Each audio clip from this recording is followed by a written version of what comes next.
G'day, guys. Part two.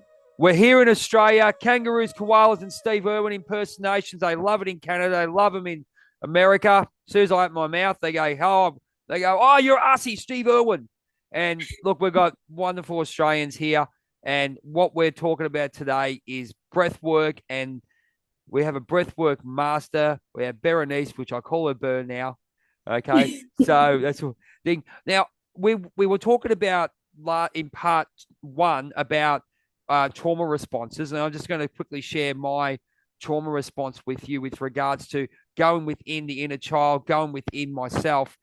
I was in Hurricane Beryl, and I had basically 2 nights where I was locked in a room where I had no choice. Excuse me, I locked in a room.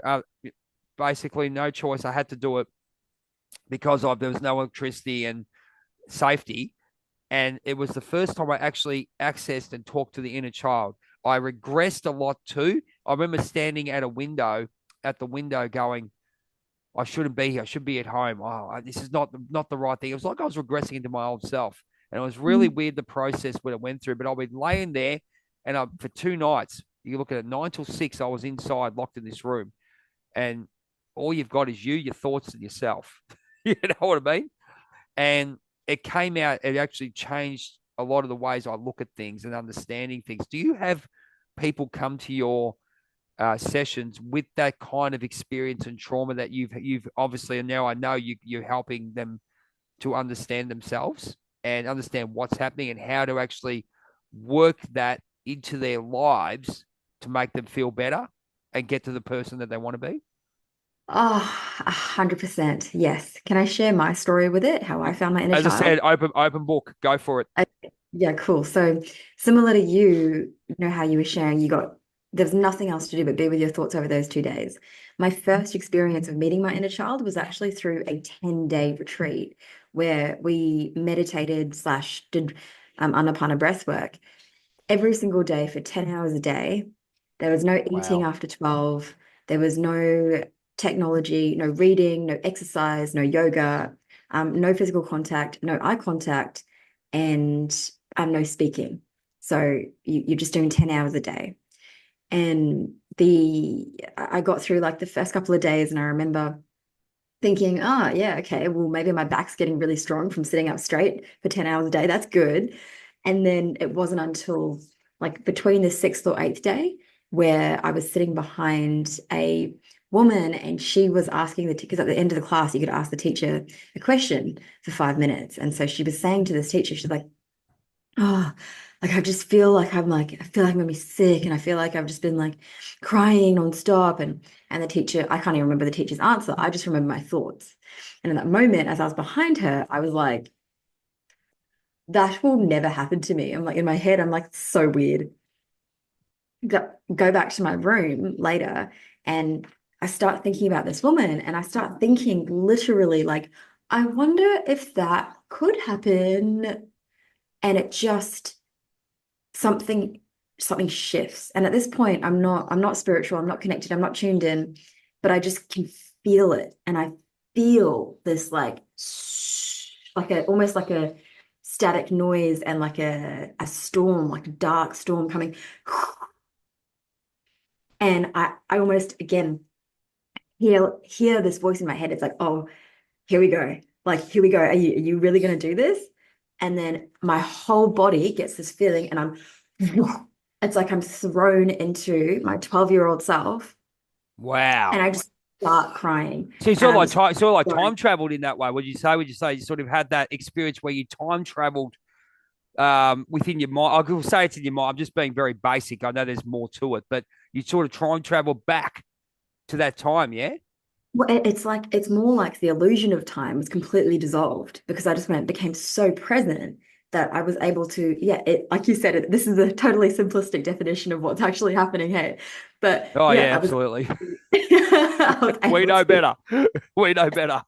I was able to time travel, yeah, into my 12-year-old body and then feel and experience everything that she felt, but I just didn't feel safe to feel in that moment. And I was laughing. I was actually laughing as I'm crying, like uncontrollably, laughing so loud because I'm just feeling like every single moment, the grief, the anger, the shame, the fear, the reasons for why I push people away, like for why I like had commitment issues, for why I was a perfectionist, for why I just couldn't stop people pleasing, for why I was anxious, for why I couldn't stop overthinking. I'm like, holy shit, this is I'm like, I'm free, like it was like as it was so terrifying and it was so joyful, Jay. It was incredible. And I remember honestly, as soon as that experience happened, I was like, done. I know what my purpose is now. This, like what happened to me, because I just didn't even know it was possible to feel that good and feel that free. I had just at that point in my life, I'd given up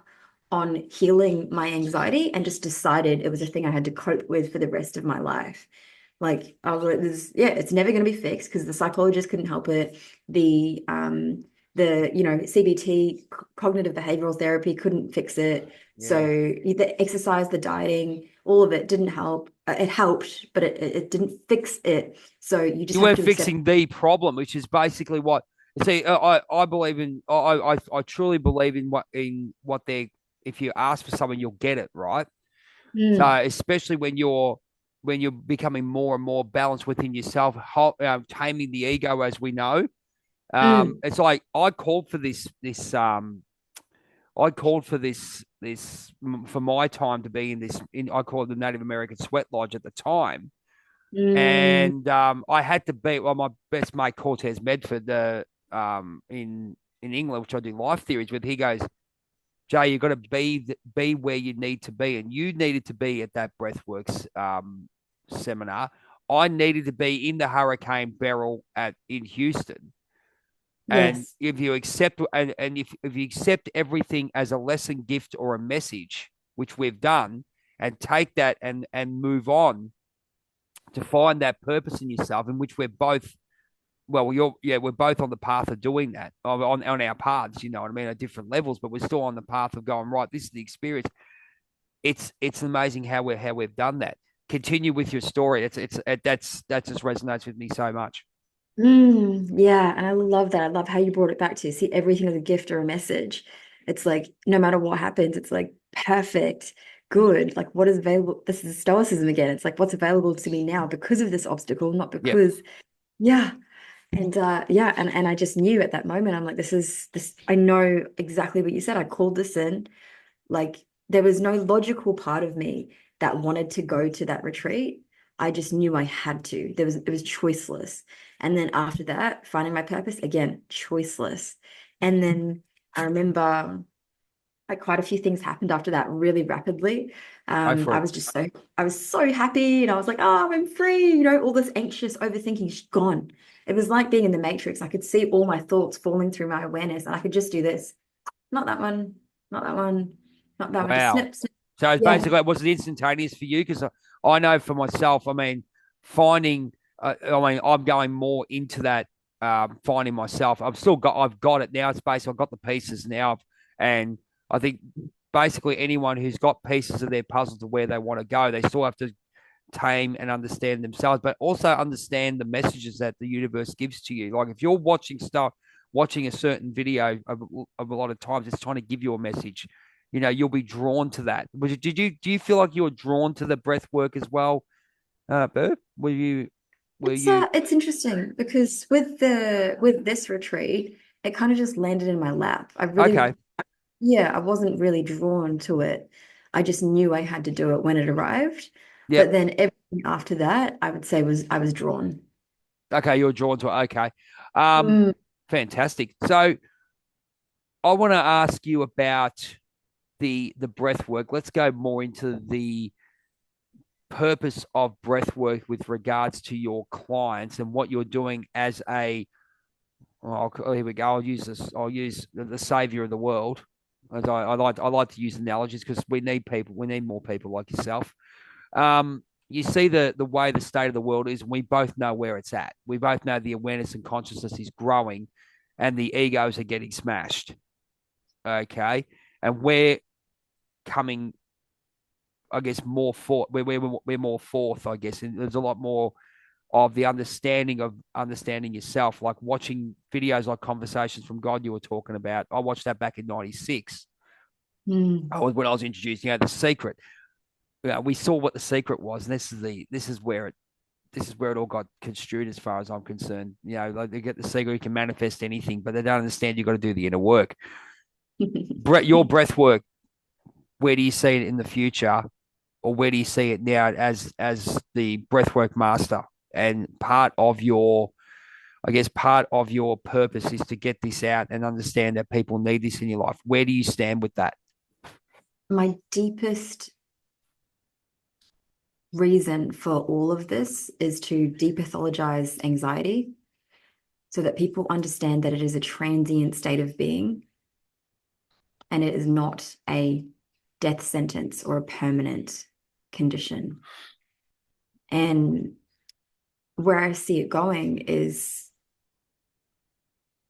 I would love for everyone to understand that you are not your thoughts and that your thoughts are literally creating your reality. And if you're just willing to be in the moment, moment to moment, you will find freedom and peace wherever you are.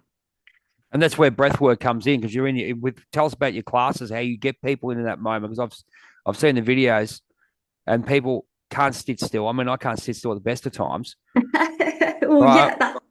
But you know So what? But we have purpose in what we're doing as well. But we look at the way we actually sit and switch our minds off. And what you're doing is, let's say 80 or 90% of the population can't do it.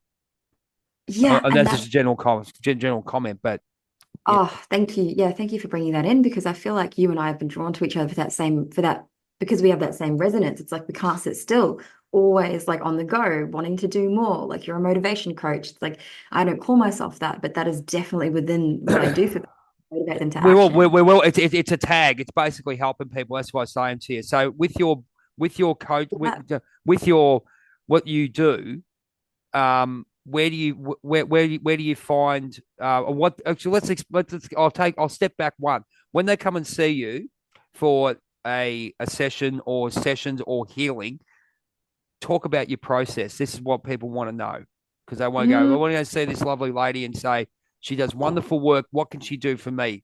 Go through go mm, through what you do. I think that's what people need to know. mm. Well, it's interesting, Jay, because mostly now I focus on the teacher trainer training. Okay.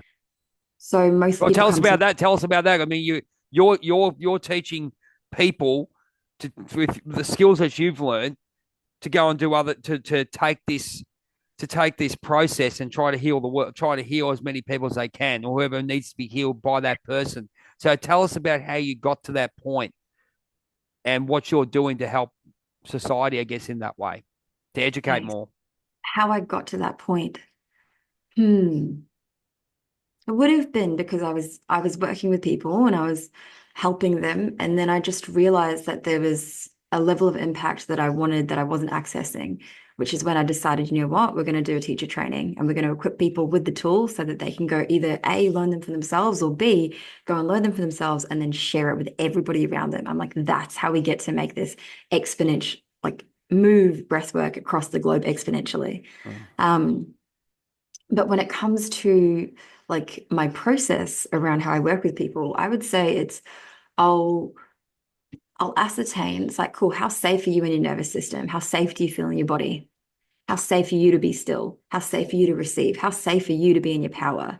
And if you don't have safety in all those areas, then I know, okay, cool. This is actually something that we can work on because we're in this place right now in society where the collective belief is you aren't good enough. You need to do more. And you should just sit down and shut up. Like if you're big, if you're succeeding, if you're doing well, don't talk about it. Right? Like so there's a lack of safety. Well, you're 100% right. It's just Crazy. like if someone decides, look what I'm doing, then it's tall poppy syndrome, especially in Australia. Exactly. Oh And my God. I found that when I was overseas, they actually were interested in what my story was, because it said through my writing. Here we go. I'm gonna plug. This is my new book. But basically writing the words that I write, but also motivating people to what I've been through and understanding that you can get to where you want to get to, but there's people out there like you and me who have been through it, and we can guide you through it as much as possible. But I find, especially here, it shouldn't be generalization, but people they just don't want to hear it. Oh, this is what I've Mm, done. They think you're bragging. It's not like that at all. no, yeah, you just have to be loud so that people can find you. That's exactly It's like, right. That's yeah, exactly. I agree. I love that you plugged your book. Like, I think when people are like, oh, I don't want to brag, I'm like, no, brag more. I'm like, please, more. Like, if you're here to help people and influence them positively, like, you need to be louder than people who are powerful, who are famous, who have money, who are coming from a place that is corrupt or Or impure. ego. Exactly. Exactly. Yeah, Clip like you that. have. Clip that. Clip that, ladies and gentlemen. That was perfectly said. Perfectly Mm. said. Because I mean, we only we've got is our heart and consciousness, and we look. No one's perfect, ladies and gentlemen. We're both doing that. Um, with regards to your breath work and who you've come in contact with, how do you feel the impact of that of what you're doing, especially in Brisbane, Vegas, has impacted? Do you have people internationally coming to you, or do you have that opportunity to spread internationally? And it's just a question. I think how it's not a case of go, oh, well, I'm going to go global. It's not about global. It's the message that you're giving, especially with the internet that we've got. What impact have you had on going viral? I guess not going viral. I use those stupid terms, Oh, no, but you but get you get yes. you Go get where I'm viral, go going. global. I do love those words and I use them because I think it's so important. Like I said, like we have to amplify our voices and we'll use whatever tools and systems are available to do that. It is the intention that makes the system pure, right? So if it's coming from a beautiful place, like go viral. So for me, yeah, we've got clients in the US, in the UK, in Europe, in Switzerland, what else? Yeah, and we're here for global domination through love. How do Well, you like and how do you feel? How do you feel with regards to people at different in different countries? Is there a different vibration, different mindset compared to what we have in Australia at the moment? Because it's obviously it's very, and we know it's very hard. We can go on and on about the well, we mm, can call it. Well, I'll call it the negative side of things, just for terms. But do you feel that there is hope out there in around the world? Because what you're doing is mate, if you don't breathe, your cactus is cactus. oh You get where I'm yeah, going, Jake. yeah. Every country like that I've like done any work in or any clients, wherever they've lived, there is always a hub of collective consciousness. And they think that there's people around them don't understand. And I'm like, no, you're just actually not being loud enough. You have to express yourself more, be more vocal. You have to shine because if you shine, they can see you and they can actually be magnetized towards you. You're living in this illusional bubble that you're the only one in this little hovel that is making a difference. I'm like, no, no, we're everywhere, but you just have to be willing to face that fear of rejection, put yourself out there and become the center of that collective, and then people come. Do you feel like, as I said to you, with people using particular words? I mean, I'm very particular about not using the word spirituality in too much Mm, because of the fact. And they look. Let's be honest. The mainstream media grabs. I don't know about you, because breathwork's totally different in my book. But they've grabbed shadow work. They've grabbed inner child. They've grabbed coaching and basically flogged it to death. You get where I'm going? Like even when they did when massage and myotherapy went, I guess mainstream back in 2000 when they decided in their ultimate wisdom is to we can make money out of this. And that's the way it was. They've decided to put a course in there and go right. We'll government grants. We'll put anyone we want. We'll just make it mainstream. If you're not a physio, you're a masseur, all this kind of stuff. mm, But they didn't see the essence of what we were doing. All the healers decided to get the hell out of there. mm. They started to Okay. get out, about 2010. Now, you know, if you find it, it's like it's really gone underground. Like people like myself have gone underground who know what we're doing. How do you feel about that with regards to what you're doing? Because yours is very channeled into what you could be considered, a spiritual teaching in some way, or Mm. it's not really an alternative medicine, but it damn well is. I mean, breath is everything. If you're not breathing, you're cactus, as I said. Even cacti breathe. Yeah. Oh, but I hear you. Yeah. And how I understand it is I'm like, how am I going to change the system if I'm not willing to be part of it? How am I going to change the system if I don't understand it better than people who created the system do? Yep. So yeah, Do, do, there do, is. do you get a lot of pushback yourself, or do you, when you? I do, but I just don't care. I'm like, Yeah. this is so much more important than your weird projection that like this is. I think someone like on one of my ads once actually wrote like, "Oh, why would I like pay to learn how to breathe when I can just do it for free?" And I wrote back and I said, "Well, you can." I'm like, "Do you want the YouTube link for the free breathwork?" Like, People just don't get it. Because when you go into the conscious, okay, here's one for you. If someone wanted to start their breath work right now, they're watching this video and they go, okay, I'm actually quite interested to see, because I can see from the talk we've had that breath work is very important. What's a basic start that oh, someone can do? Here we go. A basic start that someone can do each day, whether it be night, and I always say, night, day, middle, whatever it may be, someone they can start and put into their routine. What would you suggest? two things. One, okay, tangibly, you can actually just go on Spotify, find all my free breathworks under Berenice 10 breathwork, and you can just start with Could the I just beginner write that? med. Could I just write that down? Was it? Oh, I can just link it to you, and then you Yeah, can if you just know, look. because I'll put it up. I'll put it up in the Yeah. video for sure. Yeah. So and all of it's free. Like just start. It's 5 minutes a day. Just start. So there's that. But then for people who are like, oh, I don't, maybe they're not very tech savvy, and you don't have to be to access Spotify, but if you don't Yeah, feel very with tech, like it's super simple to start. All you have to do is for maybe 2 minutes, just start at 2 minutes a day. Just focus on exhaling longer than you inhale. And there's three things I say. Focus on breathing in through the nose and out through the mouth. Focus on breathing into the belly, not the chest. If you go into your chest, you're activating your sympathetic nervous system, which is the part of you that gears up for a fight or to outrun an aggressor. And so, if you want to go into your healing or your rest and digest state, you can just exhale longer than you inhale. So, inhale for 4 in through the nose, 2, 3, 4, and out through the mouth, 2, 3, 4, 5, 6, and inhale and exhale. And this, slowing down your heart rate, totally shifting you into a place of rest and digest.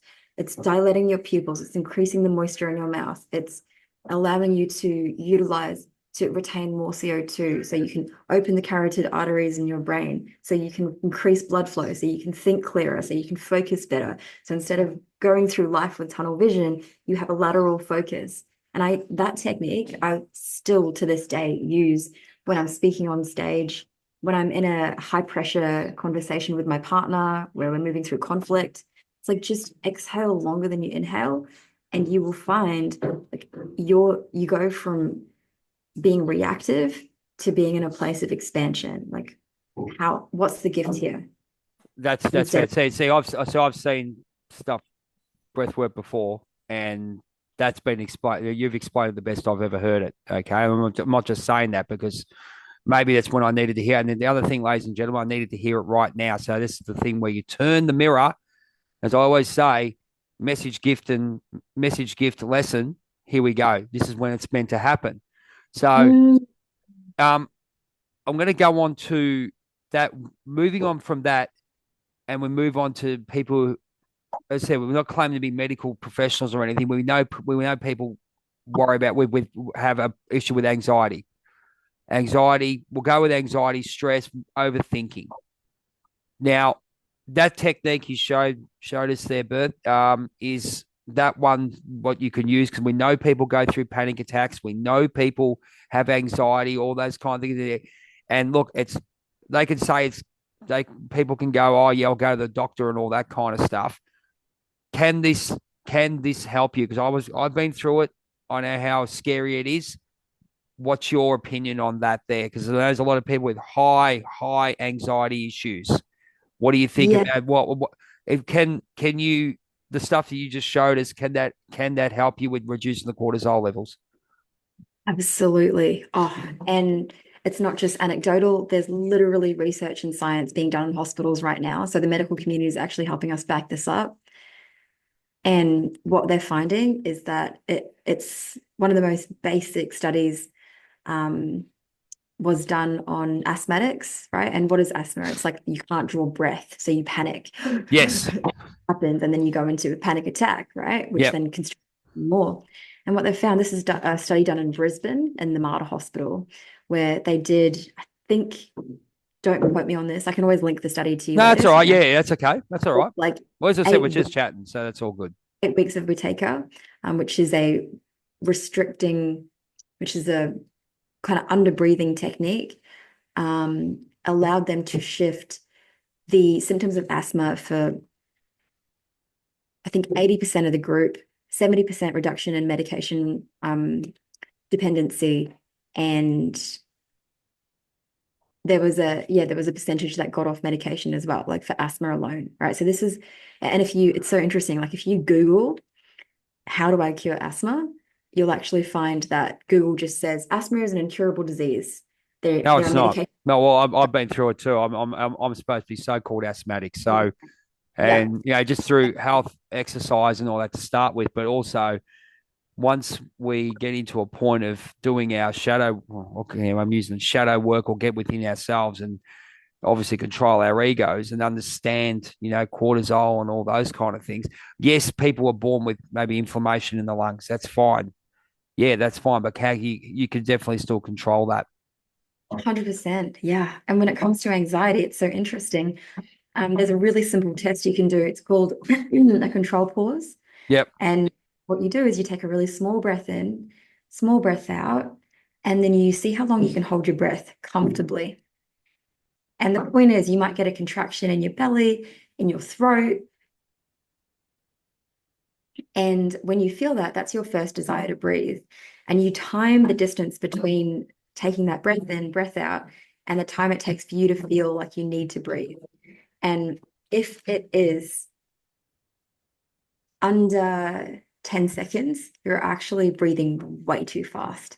And typically what will happen is people who are breathing between maybe 12 times per minute and higher, they just actually have anxiety.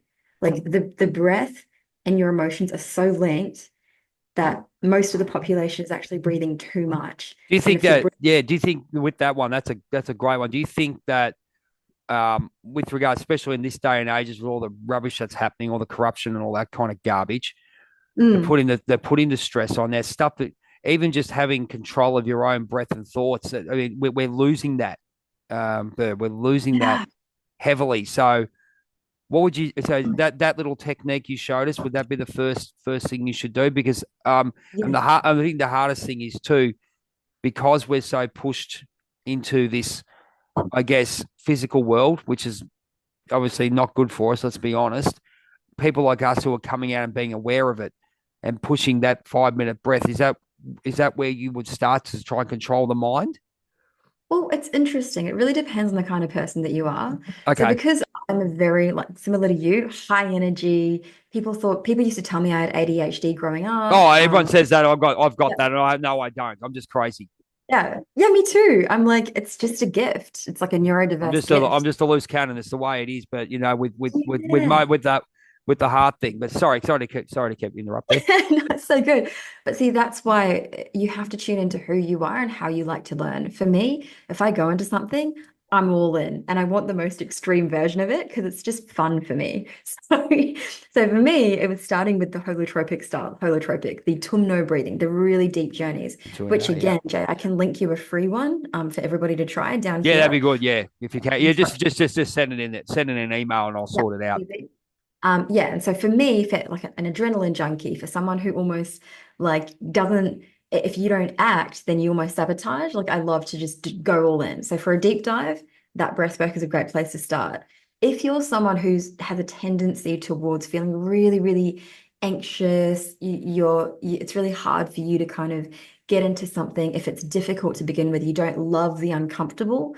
That's when I would say you start with the 2 minutes, 5 minutes. And then you build up a habit until it's easy for you to do 5 minutes, and then you do 10, and then you do 15, and you do 20. and then move to the journeys because they're a little bit longer Okay. and they can start and feel really uncomfortable. Does that Because make sense? yeah, absolutely. Because we always say Mm. we're going to have enough time, but what it is I believe it's the higher, it's the corruption and all that kind of garbage that's happening in the governments that are pushing and making people think that way. We do have choice. Like it only took me 46 years to work out how I could make choices.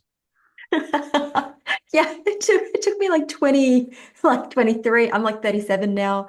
I feel like it And wasn't then until I was. 49 years to work out that I was making excuses, even though I was going through all this. I mean, it's I it's feel like the I'm still learning that. it's the layers. It's the layers. You go, hang on a minute, bloody excuse, mate. You know. Yeah, right? And it's fine. It goes, oh, it took you 49 years. Well, guess what? It took me 49 years. At least I'm aware of it. And then the other thing with regards to the breath work, do you believe there's a particular time you could do it, or just I've always had the belief is when now, I mean, I'm asthmatic and I'm understanding breath work and calming myself down. I can do it, ever since I've had the anxiety attacks and all those kind of things, since I went through what I went through, I can actually Mm. calm myself down. But now I have even more appreciation and more awareness talking to you about, right, doing that 2 minute breathing technique. So, do you think it should be done at a particular time, or do you think maybe as you think about, because then you can train yourself into doing it every day? You know, the 21-day rule, you know how it works. Yeah, yeah, absolutely. Okay, so let's go to a beginner. For a beginner, yeah, choose a habit that you can maintain and ideally do it in the morning and set a deadline for you. Might be 30 days, might be 90 days. And my teacher used to say, which I stand by as well, it's like he says, if you think you have 20 minutes, do 10. If you think you have 10 minutes, do five. If you think that you can do 5 minutes every day, do two, That's good. right? Yeah, it's great. Yep. So good, right? And then do it for the first month and then raise it and then raise it again. For me, I always do my breath work just before I actually start work because usually I can feel myself and there's this energy of like, oh, I've got to go. I need to answer this. I need to start this. And it's usually those times when I think I don't have time or that I'm most stressed that I need to do it the most. So anytime I catch myself saying, oh, I don't have time, I'm like, yes, you do. Now you need to sit, and I will sit no That's a matter and what. that's a conscious. That's just a conscious thought and a conscious process of changing your thinking, isn't it? Like, Yeah, it's like if you think you don't have time, you should probably be doing an hour. well, this is exactly it. So it's like when I write my journal every day. So it's like 2 minutes a day, but it's Yeah, something to keep that time to keep that. So just one, it's we don't have enough time to do this. Yeah, you do, but you have yeah, time to sit on your ass and do nothing. So that's yeah, how yeah. I look at it. It's like the time my mentor said something really funny once. She's like, oh, and the time you took to explain why you couldn't do it, you could have done it already. No, I see that all the time. I go, okay, we're sitting here. Okay, yeah, let's go and do something. But by the time we're finished, we could have done it. Exactly. So funny. It is like Um, that. It is like that. Just to finish up, because we've got about 2 minutes to go on this interview, but we'll definitely get you back in about 6 months. What's your parting words with regards to what you do? And it's been a wonderful, opening. If people don't understand what breath work is now, and this is why I do what I do. Tell us your final words before we end this chapter. Come back soon. We'll talk about it later. mm, Anyway, mm. Yeah, I would say wherever you're at in your journey, just remember that you're exactly where you need to be in order to get where you're going. There's a collective illusion or delusion right now that has been perpetuated through mass media, through marketing, that you're not you're not performing enough, or you're not good enough, you're not smart enough, you're not successful enough, you're not masculine, you're not feminine enough, whatever it is. And you have to understand that the block that you're experiencing is the fact that you're believing that. And people tend to think that maybe they start their breath work or their meditation and a block comes up. Oh, I can't sit still. I keep thinking, like I'm so shit at this, right? And they think it means that they're not moving forward. I'm like, you can't bypass your blocks. You actually have to sit with them and be with them. So if you're experiencing that you're overthinking or you're not getting anywhere or it doesn't work for you, that is the exact block you get to be with. And if you're truly with it, it will move. But you have to accept that you don't need it to because you're exactly where you're meant to be and you are 100% perfect the way that you are. Fantastic. On that note, we're about to finish up. We've only got about a minute left. Thank you so much. Where can they find you? You've got about 30 seconds. Okay. Spotify, free breathwork on there. Insight Timer, free as well.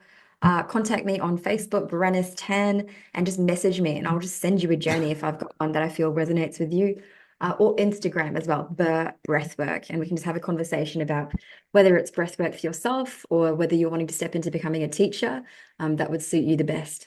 Fantastic. Well, that was Berenice from Brisbane, Vegas. This has been Jay from Journey of a Whitefeather with a chat with Jay, a chat with great people. If you want to be on the show, please shoot us a message and we look forward to getting in touch with you. Thank you very much, Bert, for being involved. We're going to cut short. We're going to talk very soon. We look forward to speaking to you on the next episode on a chat with Jay. Thank you so much, Bert. Thank you. Okay. We'll see you later. Bye-bye. Bye. Bye-bye.